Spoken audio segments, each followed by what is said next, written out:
sharing atau risk transfer merujuk kepada teknik pengurusan risiko di mana risiko dipindahkan kepada pihak ketiga. Dalam kata lain, risk sharing melibatkan satu pihak yang menanggung liability pihak yang lain. Ia banyak berlaku dalam sektor financial intermediaries seperti bank perdagangan, bursa saham, syarikat insurans dan lain-lain. Ia berlaku apabila financial intermediaries seperti bank ataupun syarikat insurans bertindak sebagai orang tengah di antara peminjam dan pemberi pinjaman dan mengumpulkan dana untuk melakukan pelaburan. Tujuan daripada risk sharing ataupun risk transfer ini adalah untuk melindungi satu entiti daripada menanggung kos secara individu secara keseluruhan. Jadi, mereka tidak perlu menanggung kos yang banyak.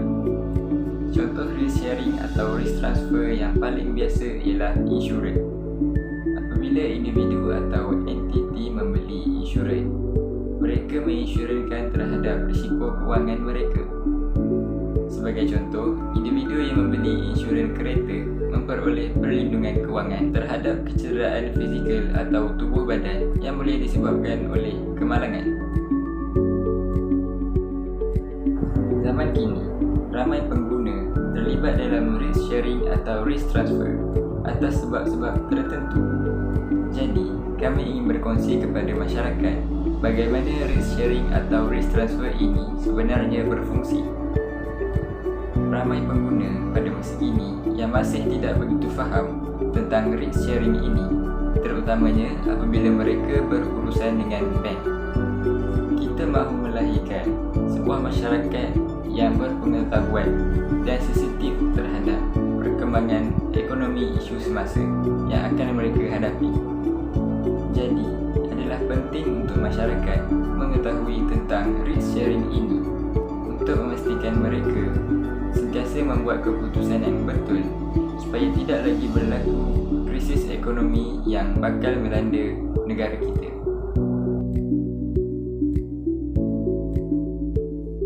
Jadi, persoalan seterusnya, apakah visi, misi dan objektif laman web ini ditubuhkan? Yang pertama, visi. Visi kami ialah bagi melahirkan masyarakat yang peka dan celik terhadap sebarang masalah ekonomi. Seterusnya, misi kami ialah supaya memberi pendedahan kepada masyarakat tentang faktor dan kesan masalah ekonomi kepada negara dan luar negara. Seterusnya, objektif kami ialah bagi memastikan masyarakat peka dengan kredit risk yang mampu membawa kepada masalah ekonomi yang lebih serius. Jadi, bagaimana laman web ini dapat membantu anda? Apa yang anda akan ketahui? Yang pertama, apa itu risk sharing? Yang kedua, apa itu credit risk? Dan yang ketiga, 5 faktor yang dilihat bank sebelum memberikan pinjaman. Dan yang keempat, cabaran yang pihak bank hadapi bagi mengelakkan semua risiko, terutamanya credit risk dalam membuat sebarang pinjaman. Menarik bukan? Dapatkan maklumat lanjut di laman web kami dan teruskan menonton video ini.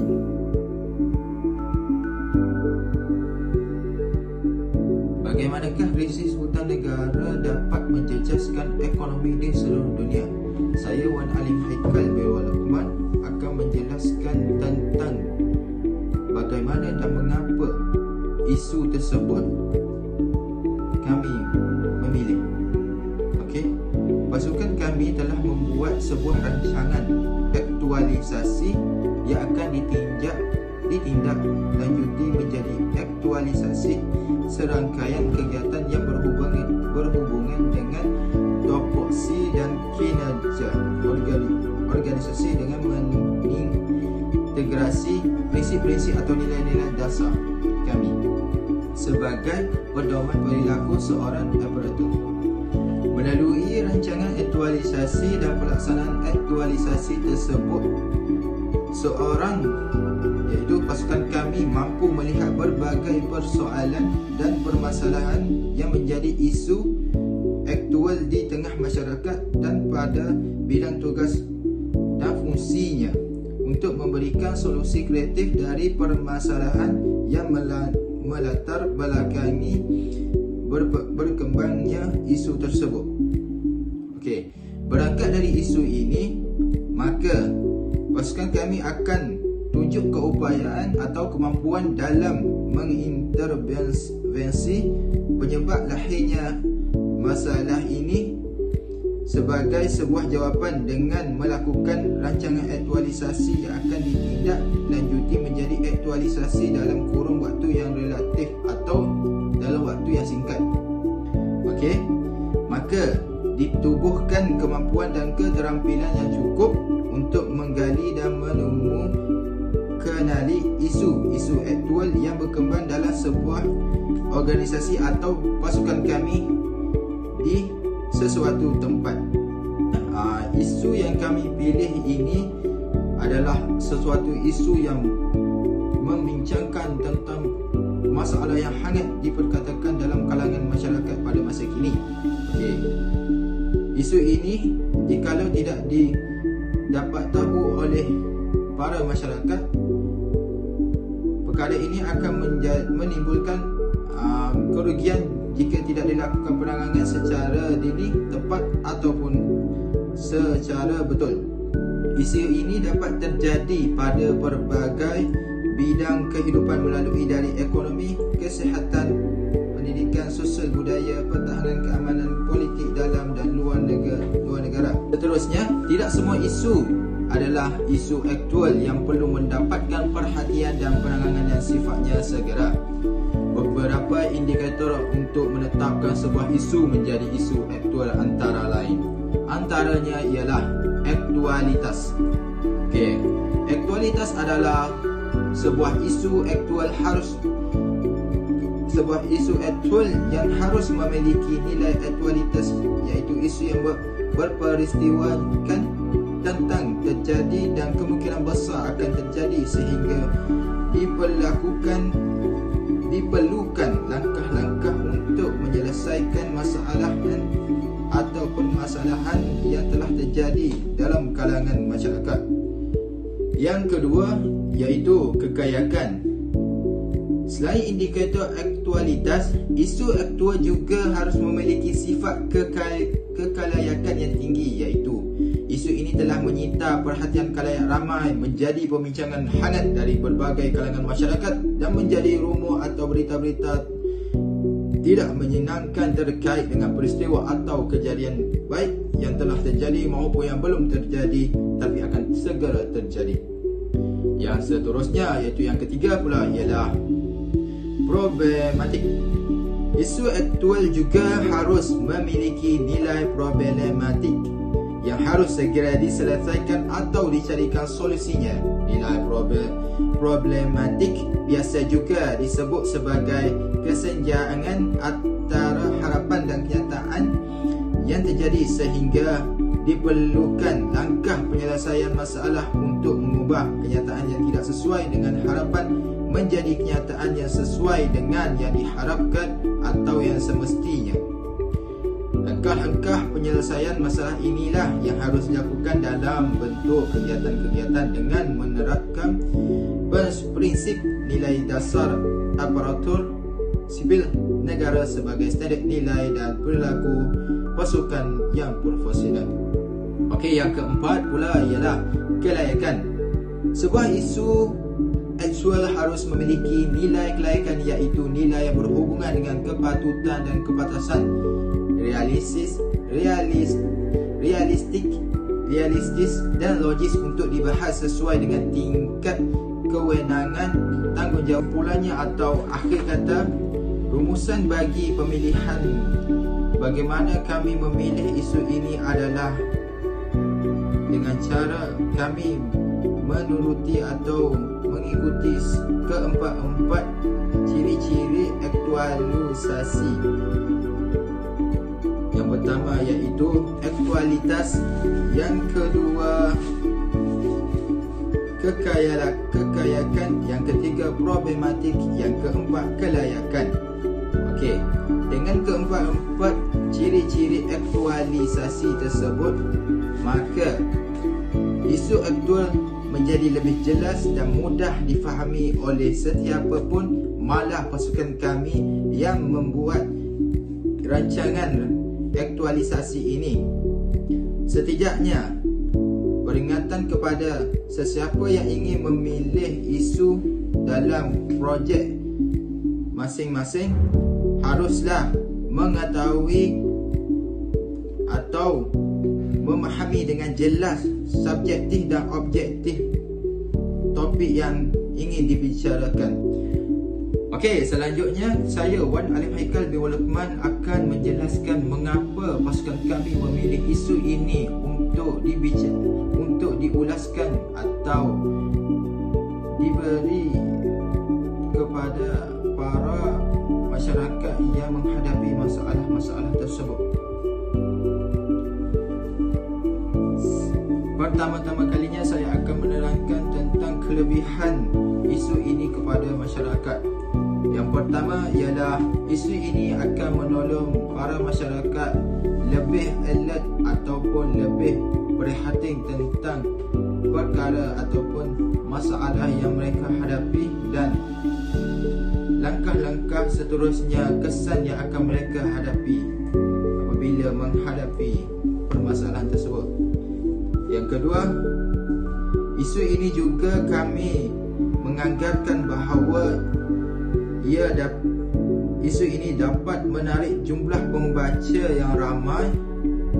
Oleh itu, dengan perkara tersebut akan menyebabkan sesuatu maklumat itu dapat disampaikan dengan baik dalam kapasiti yang besar serta memberi manfaat kepada mereka. Yang ketiga iaitu memberi solusi kepada masyarakat dalam waktu secepat mungkin. Kebiasaannya isu yang hangat diperbincangkan pada ketika ini, struktur penulisan seperti ini dapat memberikan maklumat yang lebih pantas, padat, ringkas dan sistematik. Yang keempat, mereka juga iaitu para pembaca dapat menambahkan lagi ilmu pengetahuan yang lebih lanjut terhadap masalah-masalah yang akan dihadapi apabila mereka menghadapi permasalahan tersebut, dan seterusnya dapat menolong keluarga ataupun kenalan yang terdekat apabila menghadapi sesuatu konflik berkaitan perkara tersebut. Okey, di samping itu saya juga akan memberitahu kaedah yang paling sesuai ataupun kaedah yang paling terbaik dalam mewujudkan sesuatu isu yang sesuai dengan perkembangan isu semasa. Kaedah yang boleh saya kongsikan untuk mencari tajuk yang unik ialah dengan cara lawan arus. Kebanyakan blogger di luar sana mengambil sikap yang sama diambil oleh blogger lain dalam sesuatu isu. Ramai yang menulis daripada satu sudut dan meninggalkan sudut yang lain yang juga perlu dikupas. Sebagai contoh, isu boikot barangan McDonald. Semua menggunakan hujah yang sama dan sudut pandangan yang sama. Ini menyebabkan ramai pengguna internet tidak mencari maklumat isu ini secara meluas kerana mereka juga mempunyai pendirian yang sama. Inilah yang berjaya dilakukan oleh penulis buku Rich Dad Poor Dad Robert T. Kiyosaki yang menggunakan idea lain berkenaan dengan aset dan kewangan. Hasilnya, bukunya menjadi buku paling laris di dunia dan diterjemahkan ke dalam pelbagai bahasa. Selain itu, peletakan gambar yang menarik dan unik juga menjadi satu daya tarikan pembaca untuk membaca isu tersebut. Kadang-kadang gambar dapat menggambarkan lebih baik daripada apa yang digambarkan melalui penulisan. Oleh itu, di sini kita dapat melihat bahawa pentingnya pemilihan gambar yang unik dan berseni dan juga dapat menimbulkan keserokan kepada para pembaca. Seterusnya, kita dapat menyimpulkan bahawa pandangan sinis terhadap penggunaan isu seperti ini ataupun isu yang saya olah sebentar tadi adalah tidak benar dan boleh diabaikan jika manfaat yang diperolehi adalah besar. Maka perbaikilah isu anda bagi membantu dan menarik para pembaca untuk membaca artikel anda dengan lebih laju. Sekian, terima kasih. Assalamualaikum, saya Nurhana Fatina binti Bahrain, ingin menceritakan tentang serba sedikit maklumat tentang website kami. Bagaimana kami mencari maklumat untuk membangunkan website kami. Sebelum saya menceritakan tentang itu dengan lebih lanjut, izinkan saya mengulas serba sedikit bagaimana kami membangunkan website kami. Pertama sekali, kami telah membahagikan tugas kepada dua bahagian. Setengah untuk membuat survey dengan menggunakan Google Form bagi mengetahui pemahaman masyarakat tentang tajuk kami untuk di dalam website. Dan setengah lagi telah menemu ramah pihak bank bagi mencari maklumat lebih lanjut tentang website kami untuk dimasukkan ke dalam website kami. Seterusnya, bagi maklumat di dalam website, kami telah membagikan tugas kepada beberapa bahagian untuk dilaksanakan oleh setiap ahli komponen untuk mencari maklumat. Di sini, saya nyatakan tugas masing-masing. Sebagai contoh, Amirul dan Afi telah mencari maklumat berkenaan apa itu resharing dan isu-isu berkaitan resharing.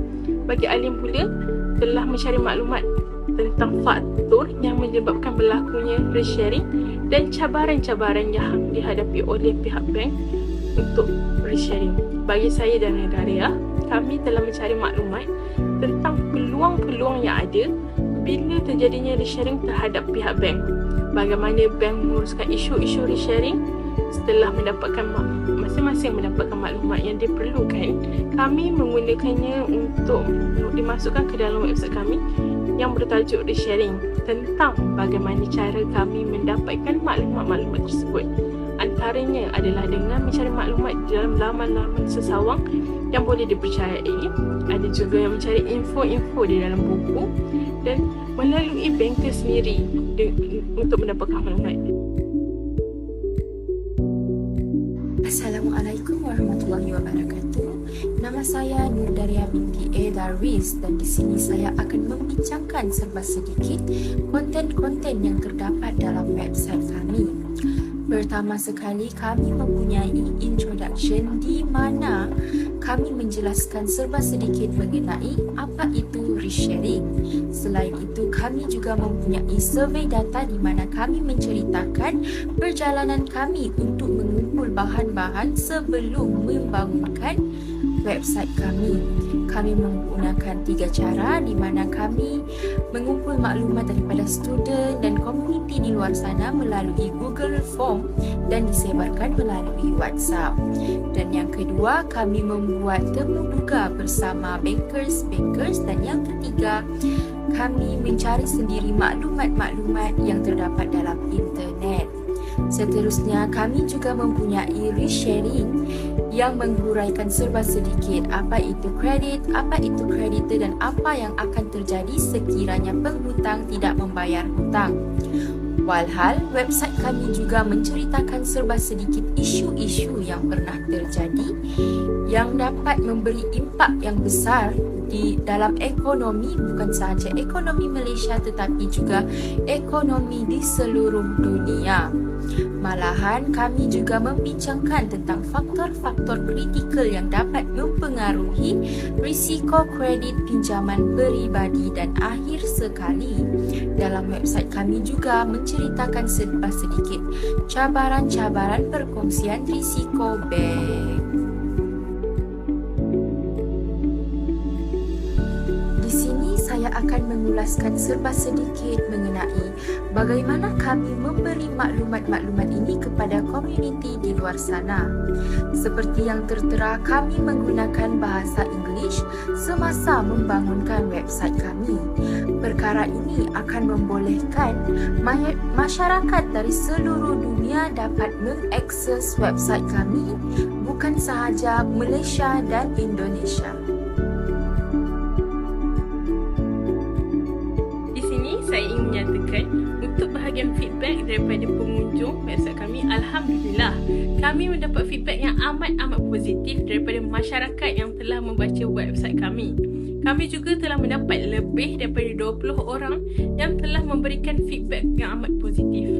Perkara ini adalah satu pencapaian yang cemerlang bagi pihak kami yang baru-baru berjinak-jinak dalam kegiatan ini. Terima kasih semua atas feedback yang diberikan melalui website kami. Kami amat menghargainya.